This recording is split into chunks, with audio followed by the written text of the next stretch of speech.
कि महाकुंभ में जिसने जो तलाशा उसको वह मिला। गिद्धों को केवल घास मिली, सूअरों को गंदगी मिली, संवेदनशील लोगों को रिश्तों की खूबसूरत तस्वीर मिली। हर तरफ अपनी मां और बुजुर्गों को महाकुंभ में अनाथ छोड़ देने वाले बेटे रहे हों, तो दूसरी तरफ अपनी सास को पीठ पर उठाकर कुंभ स्नान कराने वाली बहू भी रही है। उत्तर प्रदेश विधानसभा में मुख्यमंत्री योगी आदित्यनाथ ने महाकुंभ का जिक्र कर विपक्ष को खूब सुनाया। उन्होंने कहा, महाकुंभ में जिसने जो देखा उसको वो मिला। पूरे कुंभ में आपने देखा होगा जो आप कहते हैं भेदभाव हुआ है, किसके साथ भेदभाव हुआ है? वहां न जाति का भेद है, न क्षेत्र का भेद है, न मत और मजहब का भेद है, किसी भी प्रकार का भेदभाव नहीं किसी के प्रति, न अमीर गरीब का भेद है। सारे लोग एक घाट पर स्नान कर रहे हैं। इससे बड़ी एकात्मता का संदेश और क्या हो सकता है? इससे बड़ी एकता का संदेश और क्या हो सकता है? और यही सच्चा सनातन धर्म भी है। और इसीलिए जब इस संबंध में मैं यहां पर अपनी बात को कह रहा हूं, महोदय, मुझे सोशल मीडिया हैंडल पर एक बात बहुत अच्छी लगी। एक सज्जन ने इस बात को कहा और उसने जो लोग महाकुंभ का विरोध कर रहे थे उनके बारे में उसने बहुत सटीक टिप्पणी की। उन्होंने कहा कि पिछले 1.5 महीने में आप वामपंथियों, समाजवादियों की बाल खगाल लीजिए, महाकुंभ को लेकर के विश्व वमन के अलावा कुछ नहीं दिखेगा। गंदगी, अव्यवस्था, पर्यटकों की परेशानी के अलावा इनकी बजबजाती वाल पर दूसरी कुछ भी नहीं मिलेगा। लेकिन इन सब से इतर धरातल पर इनकी बजबजाती विचारधारा का कोई असर नहीं है। हज के दौरान अव्यवस्था से होने वाली सैकड़ों मौतों पर चुप्पी साध जाने वाले भारत के वामपंथी सेकुलर स्कॉलर महाकुंभ की भव्यता पर उल्टी करते नजर आए हैं। हर बार इनकी कोशिश महाकुंभ को बदनाम करने और फेल करने की रही, लेकिन ऐसे तमाम लोगों की मंशा को दरकिनार करते हुए करोड़ों लोगों ने आस्था की डुबकी लगा करके इनके जले पर नमक छिड़कने का ही काम किया है। उन्होंने आगे लिखा है कि महाकुंभ के दौरान दुखद हादसा हुआ, इसके बाद भी आस्था और विश्वास तमाम परेशानियों पर भारी पड़ी।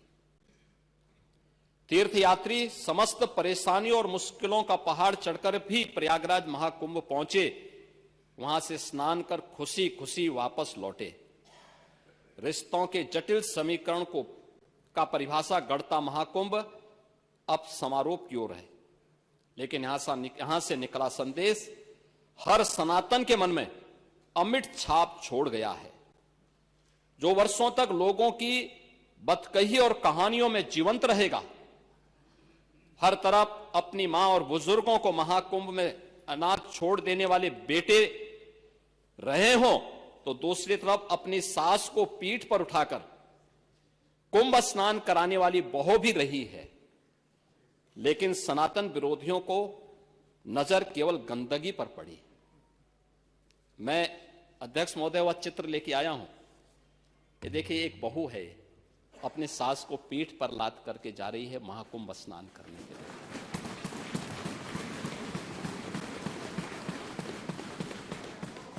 लिए। यही नहीं, आगे एक और बात कहते हैं। किसी ने सच कहा कि महाकुंभ में जिसने जो तलाशा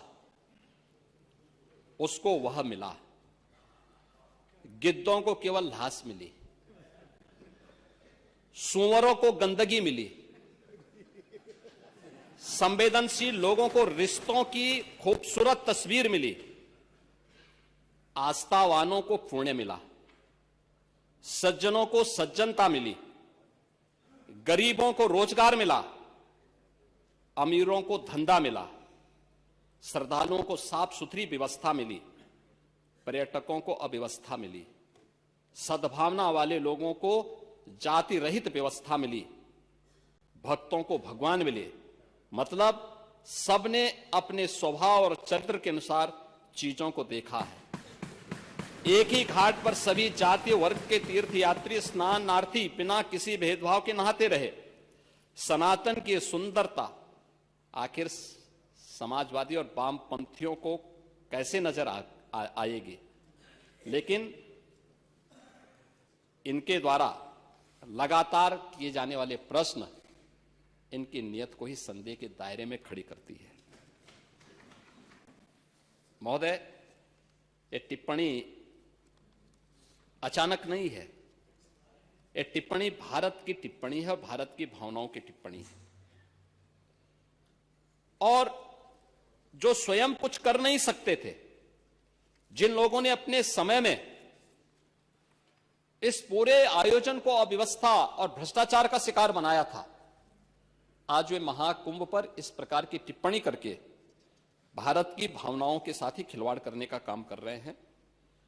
और मैं तो केवल इस बारे में एक बात कहना चाहूंगा कि महाकुंभ ने पूरी दुनिया को भारत की सनातन एकता का संदेश देकर के एक भारत श्रेष्ठ भारत के प्रधानमंत्री मोदी जी के विजन को ही चरितार्थ करके दिखा दिया है कि विश्वास है तो पूरा भारत अपना सहयोग देने के लिए उतनी ही तत्परता के साथ खड़ा है जो महाकुंभ में दर्शन होता हुआ दिखाई दे रहा है।